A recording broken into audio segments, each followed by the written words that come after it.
Hi friends, అందరికీ నమస్కారం. Friends, ప్రధానమంత్రి నరేంద్ర మోదీ గారు ఇటీవలే జపాన్ అయితే గనక పర్యటించడం జరిగింది.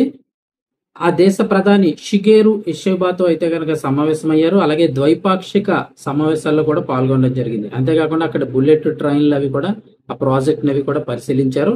ఇక ఇషిబాతో కలిసి బుల్లెట్ ట్రైన్ లో ప్రయాణించడం కూడా జరిగింది. ఇందులో టోక్యో నుంచి సెండాయ్ వరకు కూడా బుల్లెట్ రైల్లో ప్రయాణించారు మోదీ. దీనికి సంబంధించిన వివరాలు కూడా జపాన్ ప్రధాని షిగేరు ఇషిబా తన అధికారిక ఎక్స్ అకౌంట్ లో కూడా పోస్ట్ చేశారు. అయితే దీని తర్వాత ఇప్పుడు జపాన్ లో కీలక పరిణామాలు చోటు చేసుకుంటున్నాయి. షిగేరు ఇషిబా రాజీనామా చేయాలని నిర్ణయించుకున్నారు. అధికార లిబరల్ డెమోక్రటిక్ పార్టీలో చీలిక నివారించడానికి ఆయన ఈ నిర్ణయం తీసుకున్నారని చెప్తున్నారు. ఇవాళ సాయంత్రం 6 గంటలకు విలేకరుల సమావేశాన్ని నిర్వహించనున్నారు. ఈ సందర్భంగా రాజీనామా నిర్ణయాన్ని కూడా అధికారికంగా ప్రకటించే అవకాశం ఉందంటున్నారు. జపాన్ అధికారిక మీడియా ఎన్హెచ్కే విషయాన్ని కూడా వెల్లడించింది.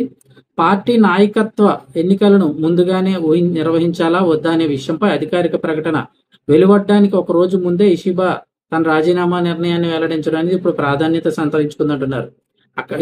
ఈ విషయం అక్కడ రాజకీయాల్లో తీవ్ర కలకలం అయితే రేపింది. పార్టీ అధినేతను ఎన్నుకుంటే అది ఆయనకు వ్యతిరేకంగా అవిశ్వాస తీర్మానంగా పరిగణించాల్సి ఉంటుంది. దీన్ని నివారించడంలో భాగంగా ఇషిబా తన రాజీనామా నిర్ణయాన్ని ప్రకటించినట్లు ఎన్హెచ్కే వెల్లడించింది.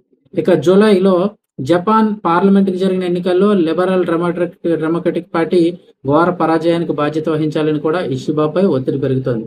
ఈ క్రమంలోనే ఆయన తన పదవికి రాజీనామా చేయాలనే ఉద్దేశాన్ని వ్యక్తం చేయనున్నట్లుగా అసోసియేటెడ్ ప్రెస్ అయితే వెల్లడించింది. మొత్తం 465 స్థానాలు ఉన్న జపాన్ పార్లమెంట్ లో ప్రభుత్వాన్ని ఏర్పాటు చేయడానికి అవసరమైన సంఖ్యా బలం 248 సీట్లు అవసరమవుతాయి. ఈ మ్యాజిక్ ఫిగర్ అయితే కనుక ఎల్డీపీ కూటమి అందుకోలేకపోయింది. మెజార్టీని కోల్పోయినప్పటికీ ఇషిబా దేశ ప్రధానిగా కొనసాగుతానని గతంలో అయితే ఆయన ప్రకటించారు. ఇప్పుడు ఆయన రాజీనామా చేయాలని నిర్ణయించారు. ఈ రోజు సాయంత్రం అయితే ఆ నిర్ణయాన్ని అధికారికంగా వెల్లడించే అవకాశం ఉందంటున్నారు.